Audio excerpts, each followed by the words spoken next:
আমি প্রথমত বাংলাদেশ সেনাবাহিনীকে আন্তরিক ধন্যবাদ দিচ্ছি এরকম একটা বজ্র কঠিন সিদ্ধান্তের জন্য। সেনাবাহিনী স্পষ্ট বার্তা দিয়েছে যে মব ইস্যুতে সেনাবাহিনী ঝুঁকবে না, মুক্তিযোদ্ধাদের অপদস্থ করা যাবে না, হুঁশিয়ারি দিয়েছে সেনা সদর। এদিকে ভারতীয় স্টাইলে দল গঠন করছে আওয়ামী লীগ, নতুন সভাপতি নিয়োগ করছে দলটি। এই মাসেই ক্ষমতা কেড়ে নেওয়া সকল ব্যবস্থা করতে উঠে পড়ে লেগেছে দলটি। তাহলে নতুন সভাপতি হিসেবে কে থাকছে এবার, দেখবেন বিস্তারিত। ব্যাকফায়ার শুরু হয়ে গেছে এবার, আর তার জন্যই সার্জিস আলম, হাসনাত আরো যারা যারা আছে এদের গলায় ফাঁসির দড়ি কেউ আটকাতে পারবে না 2026-এ।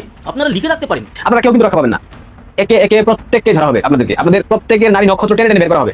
আপনারা যত সহি বান্দাই হন না কেন, ইসলামের ভাষায় আপনারা যত সলিড হন না কেন, আপনারা যত পিওর হন না কেন, আপনাদের প্রত্যেকেই গ্রেফতার করা হবে, কেউ রক্ষা পাবেন না। আওয়ামী লীগ রাজনীতিতে ফিরতে বিরাট একটা পরিকল্পনা নিয়ে এগোচ্ছে এবং সেনাপ্রধান ওয়াকারুজ্জামানের যে রিফাইন্ড আওয়ামী লীগ থিওরি তার সাথে 2-2-4 মিলে যাচ্ছে।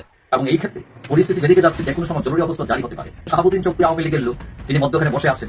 গুটি কিন্তু আসসালামু আলাইকুম প্রিয় দর্শক, আওয়ামী লীগের মধ্যে বড়সড় একটা পরিবর্তন শোনা যাচ্ছে যে সাবেক প্রধানমন্ত্রী শেখ হাসিনা তিনি এখন আওয়ামী লীগে আর যোগ দিবেন না। যোগ দিবেন কে? সজীব ওয়াজেদ জয় এবং সাইমা ওয়াজেদ পুতুল। তারা কি এই আওয়ামী লীগকে আবারও তৈরি করতে পারবে? শেখ হাসিনার মতো কি আবারও নতুন করে সে আওয়ামী লীগকে ফিরিয়ে আনতে পারবে?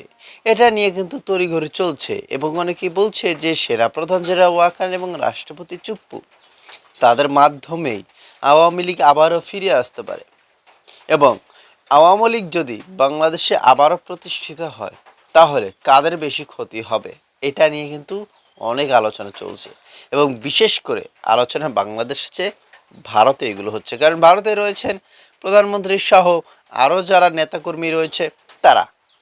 দর্শক শ্রোতা মণ্ডলী, আপনাদের কি মনে হয় যে আওয়ামী লীগের নেতৃত্ব কি দিতে পারবে সাইমা ওয়াজেদ পুতুল এবং সজীব ওয়াজেদ জয়?